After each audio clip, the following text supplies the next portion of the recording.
Dari ketiga hoax yang kita bahas tadi, ada yang mau disoroti lebih detail nggak nih Mas? Atau mungkin ada pesan juga untuk netizen terkait hoax yang banyak beredar nih?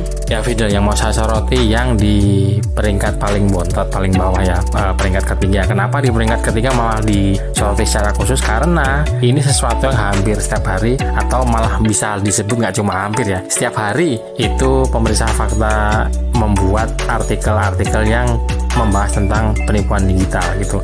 Sebetulnya tentang penipuan ini sesuatu yang dari zaman jebot itu sudah ada, yang namanya penipuan, tukang tipu itu kan dari dulu ada, tapi seiring dengan perkembangan zaman di mana di kehidupan nyata itu, kalau dulu tipu-tipunya di kehidupan nyata, sekarang tipu-tipunya pindah atau melebar lah ya, melebar ke kehidupan digital, karena sekarang ini zamannya di mana orang lebih bingung ketinggalan handphonenya daripada ketinggalan dompetnya. Karena kemajuan teknologi, banyak hal yang bisa kita capai, bisa kita lakukan menggunakan handphone kita, yang artinya ya handphone kita itu sekarang sudah jadi komoditi yang sangat berharga, karena apalagi semakin kesini apa-apa itu dijalankannya menggunakan aplikasi, yang artinya ya semuanya serba digital.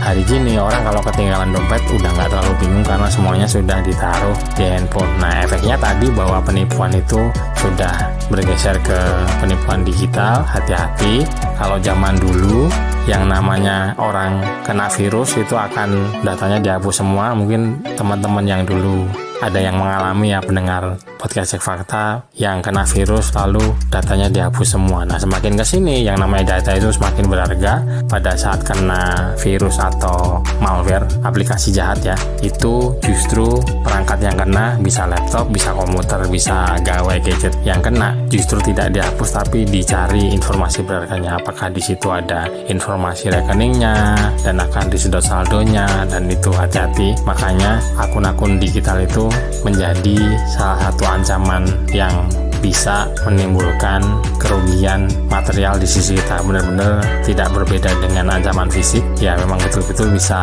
kemalingan gitu ya. Kalau zaman dulu kemalingan fisik, sekarang kemalingannya kemalingan digital. Kalau zaman dulu kita bisa melihat secara fisik penjahatnya, semakin kesini penjahatnya itu semakin tidak kelihatan. Makanya untuk cara menghindarinya, pahami sumber-sumber resmi dari yang bilang klaim. Misalnya sekarang kan banyak yang klaim itu dari sumbernya itu bilang bahwa mereka dari banknya ya. Nah, pahami sumber-sumber kanal-kanal resmi dari bank yang kita gunakan. Misalnya mereka cuma mengumumkan hal-hal tertentu di situs resmi.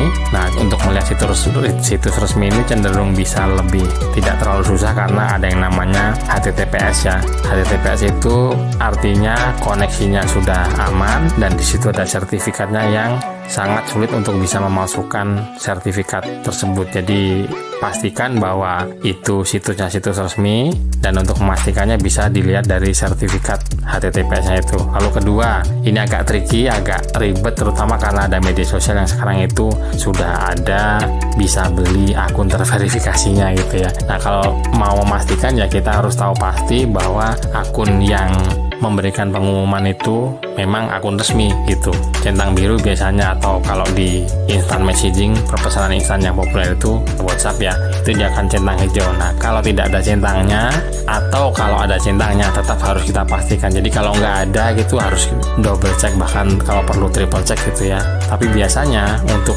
bank-bank yang pihak-pihak resmi dan bank gitu ya, mereka akan menggunakan kanal-kanal yang memang sudah terverifikasi gitu. Dan terakhir, hati-hati ya, sesuatu yang selalu kita ingatkan di belakang soal emosi, memang sengaja menggunakan teknik-teknik yang berkaitan dengan rekayasa sosial atau social engineering, di mana sengaja orangnya itu diangkat dulu emosinya, dibikin seneng, dibilang dapat hadiah, padahal ya aslinya belum tentu, biar dia lengah gara-gara emosinya terangkat, mulai senang dan akhirnya ya ketipu. Makanya itu aspek yang sebetulnya paling penting untuk dijaga ya, karena memang yang paling susah dari seseorang untuk diingatkan itu kalau ditarget menggunakan teknik rekayasa sosial. Jaga emosi, tahan jari, verifikasi sebelum dibagi.